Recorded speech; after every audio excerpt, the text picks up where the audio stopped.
தமிழகம் உறவுகளுக்கு அன்பான வணக்கம். பீகார் தேர்தலை பொறுத்தவரையில் இந்தியா கூட்டணி படுதோல்வி அடைந்ததற்கு என்ன காரணம்? இந்திய கூட்டணி மாபெரும் வெற்றி பெற்றதற்கு என்ன காரணம்? இந்திய கூட்டணி சாதிய மக்களுடைய வாக்குகளை குறிவைத்து அந்த கூட்டணி வியூகங்கள் அமைக்கப்பட்டதா? அந்த சாதிய மக்களுடைய வாக்குகள் இந்திய கூட்டணிக்கு பெரிய பலத்தை சேர்த்ததா, கை கொடுத்ததா? அல்லது ராகுல் காந்தி அவர்கள் ஏற்கனவே சொன்னது போல பீகார் தேர்தலுக்கு முன்பு பீகாரில் அந்த எஸ்ஐஆர் பணியில் ஏற்பட்ட குளறுபடிகள் காரணமா? ஓட்சோரி தான் இந்த இந்தியா கூட்டணியுடைய படுதோல்விக்கு ஒரு பெரிய காரணமா? இதெல்லாம் குறித்து நேரடியாக அலசலாம் வாங்க. நேரடியாக நிகழ்ச்சிக்குள்ள போகலாம் வாங்க.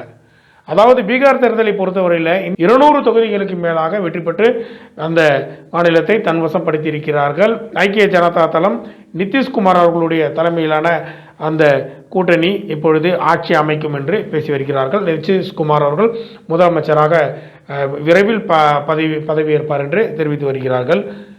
ஆனால் இந்த வெற்றிக்கு மிகப்பெரிய காரணமாக என்ன அமைந்தது என்று நம்ம ஆராயும் போது சாதிய மக்களுடைய வாக்குகளை குறிவைத்து என்டிஏவுடைய கூட்டணி வியூகங்கள் அமைக்கப்பட்டிருக்கிறது. ஏன்னா யாதவ் மக்களுடைய வாக்குகளை குறிவைத்து ஐக்கிய ஜனதா தளம் என்டிஏ கூட்டணியில் இடம்பெற்றிருக்கிறது. தலித் மக்களுடைய வாக்குகளை குறிவைத்து லோக் ஜனசக்தி ராம்விலாஸ் பாஸ்வான் அவர்களுடைய கட்சி சிராக் பாஸ்வான் இப்பொழுது அதனுடைய தலைவராக இருக்கிறார். சிராக் பாஸ்வான் அவர்களுடைய அங்கே தலைமையில் இருக்கக்கூடிய அந்த மகா தலித் மக்களுடைய வாக்குகளை குறிவைத்து அந்த கூட்டணி வியூகம் அமைக்கப்பட்டிருக்கிறது. பிற்படுத்தப்பட்ட மக்கள், உயர்சாதி மக்கள் குறிவைத்து பாஜக தன்னுடைய அந்த கூட்டணி வியூகத்தை அமைத்திருக்கிறது. இதுதான் ஒரு பெரிய வெற்றிக்கு காரணமாக அமைந்திருக்கிறது என்று பார்க்கலாம். அதே நேரத்தில் காங்கிரஸுடைய தோல்விக்கு என்ன காரணம் என்று பார்க்கும்போது காங்கிரஸுடைய பிரச்சார யுகங்களிலே பெரிய குளறுபடிகள் ஆரம்ப கட்டத்திலிருந்து இருக்கிறது. தேஜஸ்வி யாதவ் பங்கேற்ற இடங்களில் ராகுல் காந்தி பல இடங்களில் அந்த பிரச்சாரத்தில் பங்கேற்கவில்லை. ராகுல் காந்திக்கும் தேஜஸ்வி யாதவ் அவர்களுக்கும் மிகப்பெரிய அளவில் ஒரு விரிசல் இருக்கிறது. தேஜஸ்வி யாதவ் அவர்கள் ராஷ்டிரிய ஜனதா தளவுடைய முதலமைச்சர் வேட்பாளராக அறிவிக்கப்பட்டதை மிகப்பெரிய கால தாமதத்திற்கு பிறகுதான் அறிவிக்கப்பட்டிருக்கிறார். இதுவே ஒரு அந்த மக்களிடையே ஒரு பெரிய அதிருப்தி ஏற்படுத்தி இருக்கிறது. குறிப்பாக காங்கிரஸ் உயர்சாதிய மக்களுடைய வாக்குகளையும் இஸ்லாமிய மக்களுடைய வாக்குகளையும் குறிவைத்து இந்த பீகார் சட்டமன்ற தேர்தலை பொறுத்தவரையில் சந்தித்து இருக்கிறார்கள். ஆனாலும் பெருவாரியான மக்களுடைய வாக்குகள் பாஜகவுக்கு நகர்ந்து செல்வதற்கு முக்கிய காரணமாக லோக் ஜனசக்தி ராம்விலாஸ் பாஸ்வான் அவர்களுடைய மகன் சிராக் பாஸ்வான் அவர்களுடைய அந்த லோக் ஜனசக்தி அந்த கட்சி தான் பெரிய பங்கு வகித்திருக்கிறது. குறிப்பாக மகா தலித் மக்களுடைய வாக்குகளை பெருவாரியாக பெற்றிருக்கிறார்கள். 10% வாக்குகளை பெற்று இந்த என்டிஏ கூட்டணியுடைய வெற்றி வாய்ப்பிற்கு வகித்திருக்கிறார்கள். மாநிலம் முழுவதும் இந்த தலித் மக்களுடைய வாக்குகள் பிரதிபலித்திருக்கிறது என்று தான் பார்க்கணும். அதே நேரத்தில் பிற்படுத்தப்பட்ட மக்களுடைய வாக்குகளும் பொருளாதார ரீதியாக பிற்படுத்தப்பட்ட மக்களுடைய வாக்குகளும் என்டிஏ கூட்டணிக்கு ஒரு பெரிய பலத்தை சேர்த்திருக்கிறது. யாதவுடைய மக்களுடைய வாக்குகள் என்டிஏ கூட்டணிக்கு ஒரு பெரிய பலத்தை சேர்த்திருக்கிறது. ஏற்கனவே ராம்விலாஸ் பாஸ்வான் அவர்கள் மறைவுக்கு பிறகு அவருடைய தம்பி பசுபதி குமார் அவர்கள் ஒரு அந்த கட்சியில் ஒரு பெரிய விரிசல் ஆரம்பத்தில் ஏற்பட்டது. ஏன்னா ராம்விலாஸ் பாஸ்வான் அவர்களுடைய மகன் சிராக் பாஸ்வான் அவர்களுக்கும் அவருடைய சித்தப்பா பசுபதி குமார் அவர்களுக்கும் மிகப்பெரிய ஒரு விரிசல் ஏற்பட்டது. பசுபதி குமார் அவர்கள் ஒரு தனியாக ஒரு கட்சியை ஆரம்பித்து பாஜகவுடன் இணைந்து 2020 சட்டமன்ற தேர்தலை அவர் சந்தித்தார். அப்பொழுது லோக் ஜனசக்தி அந்த கட்சியை பொறுத்தவரையில் சிராக் பாஸ்வான் அவர்களுடைய தலைமையிலான 135 இடங்களுக்கு தனித்து போட்டியிட்டு இருந்தார்கள். 135 இடங்களில் 134 இடங்களில் சிராக் பாஸ்வானுடைய லோக் ஜனசக்தி தோல்வியை தழுவியது. ஒரே இடத்துல மட்டும்தான் அவர்களுடைய வெற்றி பெற்றிருந்தார்கள். ஆனாலும் 5.66% வாக்குகளை 2000 சட்டமன்ற தேர்தலில் லோக் ஜனசக்தி பெற்று பெரிய ஒரு மாற்றத்தை ஏற்படுத்தியது. இந்தியா கூட்டணியுடைய வெற்றி வாய்ப்பு அப்பொழுது இருப்பதற்கு மிக முக்கிய காரணமாக லோக் ஜனசக்தியுடைய அந்த வாக்குகள் 5.66% வாக்குகள் தான் அந்த இடத்துல பெரிய ஒரு பங்கை வகித்தது என்று சொல்லலாம். அதன் பிறகு நடந்த 2024 நாடாளுமன்ற தேர்தலை பொறுத்தவரையில் லோக் ஜனசக்தி ராம்விலாஸ் பாஸ்வான் அவர்களுடைய மகன் சிராக் பாஸ்வானுடைய அந்த கட்சியை தன்வசப்படுத்தி விட வேண்டும். இந்த 2025 சட்டமன்ற தேர்தலை களமாடி இருக்கிறார்கள். அவர்கள் நினைத்தது போலவே 10% மக்களுடைய வாக்குகள் தற்பொழுது வந்து இந்திய கூட்டணிக்கு வந்து இப்பொழுது கிடைத்திருக்கிறது. 5.66% இருந்த அந்த வாக்குகள் தற்பொழுது 10% லோக் ஜனசக்திக்கு உயர்ந்து இருக்கிறது என்று தான் பார்க்க வேண்டும். இதுதான் வந்து பீகார் மாநிலத்தில் ஒரு பெரிய பிரதிபலிப்பை வந்து ஏற்படுத்தி இருக்கிறது. இது ஒரு புறத்தில் இந்திய கூட்டணி பீகாரில் பெரிய வெற்றி பெறுவதற்கு ஒரு பெரிய காரணமாக பார்க்கலாம். அதே நேரத்தில் இந்தியா கூட்டணியை பொறுத்தவரையில் ஆரம்ப கட்டத்தில் ராகுல் காந்தி அவர்கள் ஓட்சேரி குறித்து பேசியிருந்தார். பீகார் தேர்தலில் எஸ்ஐஆர் பணியின் போது 68 லட்சம் வாக்காளர்கள் வந்து நீக்கப்பட்டிருக்கிறார்கள். புதியதாக 79 லட்சம் வாக்காளர்கள் வந்து இணைக்கப்பட்டிருக்கிறார்கள். அதில் குறிப்பாக 28 லட்சம் வாக்காளர்கள் புதியதாக புலம்பெயர்ந்த தொழிலாளர்களை வந்து இணைத்திருக்கிறார்கள். இந்த 28% வாக்காளர்கள் புலம்பெயர்ந்த தொழிலாளர்களுடைய அந்த வாக்குகள் அனைத்துமே வந்து பாஜகவுக்கு தான் செல்லும் என்று ராகுல் காந்தி ஆரம்பத்திலே வந்து ஆணைத்தனமாக ஒரு குற்றச்சாட்டை வந்து முன்வைத்திருந்தார். அதன்படியே தற்பொழுது இந்த 28 லட்சம் வாக்குகளும் வந்து பாஜகவுக்கு தான் வந்து சென்று இருக்கிறது என்று தற்பொழுது தகவல்கள் வெளியாகிருக்கு. இதற்கு ஒரு எடுத்துக்காட்டாக நம்ம பார்க்கும்போது புலம்பெயர்ந்த தொழிலாளர்களை வந்து ரயில்கள் மூலம் அழைத்து வந்து பாஜக வந்து வாக்குகளை பதிவு செய்வதற்கு மிகப்பெரிய ஒரு உதவியை வந்து செய்திருக்கிறார்கள். ஹரியானா மாநிலத்தை பொறுத்தவரையில் 5 கட்டமாக 6 கட்டமாக சிறப்பு ரயில்களை ஏற்பாடு செய்து இதற்கு ரயில்வே துறையும் ஒரு பெரிய சேவையை சாத்தி இருக்கிறது. குறிப்பாக ரயில்வே துறையின் போது சிறப்பு ரயில்கள் ஒதுக்கப்பட்டு 6000 புலம்பெயர்ந்த தொழிலாளர்கள் ஹரியானாவிலிருந்து அழைத்து வரப்பட்டிருக்கிறார்கள். 6000 புலம்பெயர்ந்த தொழிலாளர்கள் அழைத்து வரப்பட்டு அந்த வாக்குகள் அனைத்துமே பாஜகவுக்கு தான் நேரடியாக குத்தப்பட்டு இருக்கிறது என்று தற்போது தகவல்கள் பரவி கொண்டிருக்கு. அதே நேரத்தில் அழைத்து வரப்பட்ட அனைத்து வாக்காளர்களுக்கும் எவ்வளவு பணம் கொடுக்கப்பட்டது, எவ்வளவு பணம் வந்து அவர்கள் பெற்று இந்த பாஜகவுக்கு வாக்கு செலுத்தினார்கள் என்பது குறித்தெல்லாம் இப்போது எதிர்கட்சியை சார்ந்த காங்கிரஸ் வந்து ஆராய்ந்து கொண்டிருக்கிறது. இந்த பீகார் தேர்தலை பொறுத்தவரையில் காங்கிரசுடைய தோல்விக்கு என்ன காரணம் என்று ராகுல் காந்தியுடைய அந்த ஒரு டீம் வந்து ஆராய்ந்து கொண்டிருக்கிறது என்று பார்க்கலாம். இந்திய கூட்டணி இதற்கு வந்து ஒரு மறுசீராய்வு வந்து நடத்தி கொண்டிருக்கிறார்கள் என்று எதிர்பார்க்கலாம். அதே நேரத்தில் மீண்டும் ஓட்சேரி குறித்து ராகுல் காந்தி பேசுவதற்கும் வாய்ப்புகள் இருக்கிறது. அதுக்கு வந்து நம்ம எதிர்பார்க்கலாம். ஏற்கனவே ஓட்சேரி குறித்து பேசியிருந்தார். ஆனால் அந்த ஓட்சேரி வந்து இந்த பீகார் சட்டமன்ற தேர்தலை பொறுத்தவரையில் பெரிய ஒரு பிரதிபலிப்பை ஏற்படுத்திவிடும். பீகார் தேர்தலில் நிச்சயமாக என்டிஏ கூட்டணி வீழ்த்தி இந்தியா கூட்டணி பெரிய வெற்றி பெறும் என்ற கருத்து கணிப்புகள்லாம் வந்து வெளியிட்டிருந்தார்கள். எக்ஸிட் போல்கள் கூட இந்தியா கூட்டணி ஒரு பெரிய வெற்றி பெறும், காங்கிரஸ் வந்து 60 தொகுதிகளில் மாபெரும் வெற்றி பெறுவார்கள் என்றெல்லாம் தெரிவித்திருந்தார்கள். ஆனால் இந்த சட்டமன்ற தேர்தலை பொறுத்தவரையில் காங்கிரஸ் 60 இடத்துல வந்து பீகாரில் போட்டியிட்டது. 9 தொகுதியில் மாலை வரை ஒரு முன்னிலை வகித்தது. அதன் பிறகு ஒரு பெரிய தோல்வியை வந்து தழுவியிருந்தார்கள்.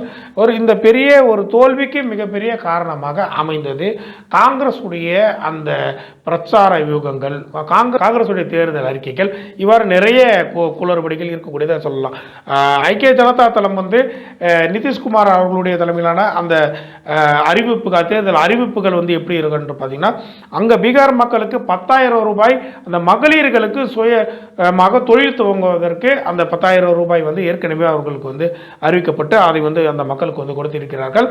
அந்த 10,000 ரூபாய் வந்து அந்த மகளிருடைய அந்த வாக்குகள் அனைத்துமே தற்பொழுது இந்த பீகாருடைய இந்த சட்டமன்ற தேர்தலில் பாஜக அந்த இந்திய கூட்டணிக்கு கிடைத்திருக்கிறது என்று பார்க்கலாம். இது வந்து ஒரு பெரிய மகளிருடைய வாக்குகளை வந்து அந்த பாஜக பக்கம் வந்து செல்வதற்கு காரணமாக அமைந்திருக்கு. இதே நேரத்தில் தேர்தல் அறிக்கை, காங்கிரஸுடைய தேர்தல் அறிக்கை இந்தியா கூட்டணியை பொறுத்தவரையில் ராஷ்டிரிய ஜனதா தளம் தரப்பிலிருந்து 2,500 ரூபாய் வந்து அறிவிக்கப்பட்டிருக்கு. இந்த 2,500 ரூபாய் நம்ம பார்க்கும்போது அது ஒரு 5 வருடத்திற்கு நம்ம கணக்கெடுக்கும்போது அது ஒரு 10,000 ரூபாய் வருகிறது. அந்த 10,000 ரூபாய் என்று அவர்கள் வந்து அறிவிப்பை வெளியிட்டிருந்தாலும் அந்த அறிவிப்பு வந்து அந்த பீகார் மக்களிடையே, அந்த மகளிரிடையே ஒரு பெரிய பிரதிபலிப்பை வந்து ஏற்படுத்தவில்லை.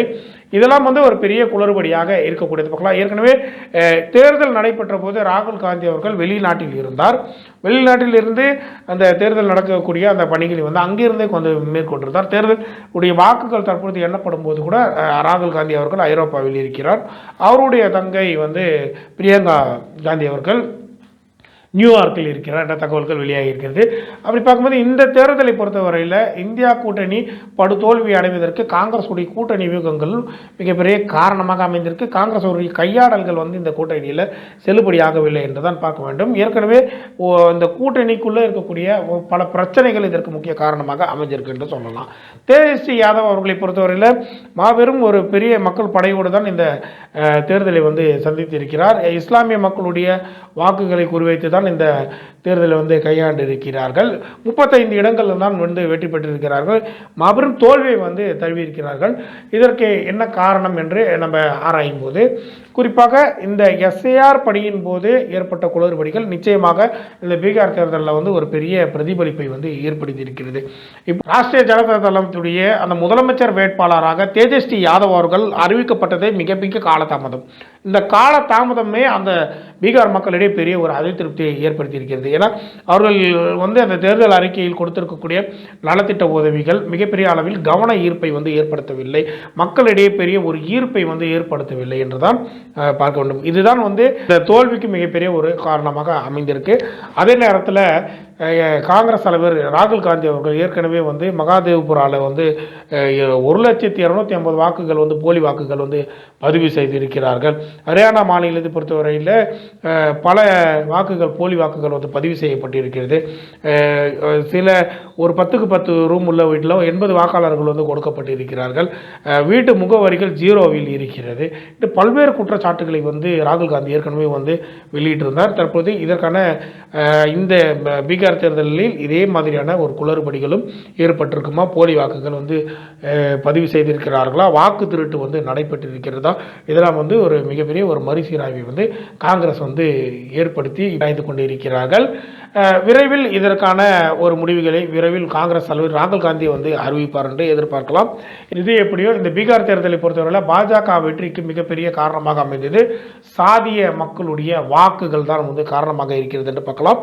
குறிப்பாக உயர் சாதி மக்களுடைய அந்த வாக்குகளை குறிவைத்தும், யாதவ மக்களுடைய வாக்குகளை குறிவைத்தும், தலித் மக்களுடைய வாக்குகளை குறிவைத்தும், பொருளாதாரத்தில் பிற்படுத்தப்பட்ட மக்களுடைய வாக்குகளை குறிவைத்தும் இந்த தேர்தல் பாஜக அவர்களுடைய கூட்டணி வியூகத்தை அமைத்து அதை அவர்கள் வெற்றி கண்டிருக்கிறார்கள். அந்த வாக்குகளை முழுவதுமாக பெற்று வெற்றி கண்டிருக்கிறார்கள்.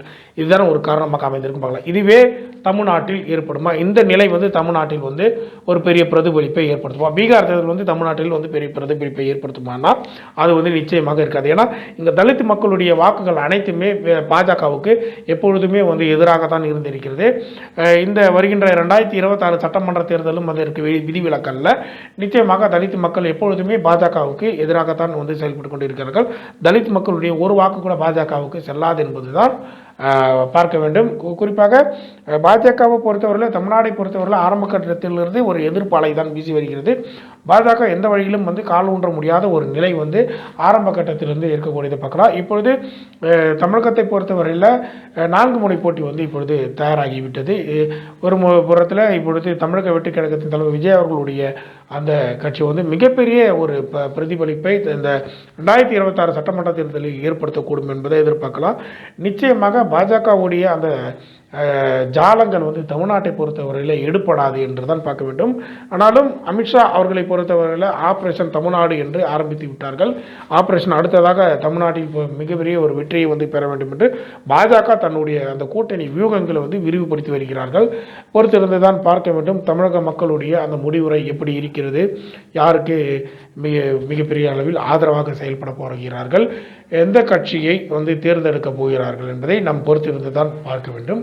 தொடர்ந்து நம்மளுடைய காணொலி பார்த்த ஒவ்வொருத்தருக்கும் மிக மிக நன்றிகளையும் வணக்கத்தையும் தெரிவித்துக் கொள்கிறேன். இந்த காணொலி உங்களுக்கு பிடிக்கும் பட்சத்தில், இந்த தகவல்கள் உங்களுக்கு பிடிக்கும் பட்சத்தில் நம்மளுடைய சேனலை ஆதரவு தாருங்கள், சப்ஸ்கிரைப் செய்யுங்கள், ஆதரவு தாருங்கள் என்று அன்புடன் கேட்டுக்கொள்கிறேன். நன்றி, வணக்கம்.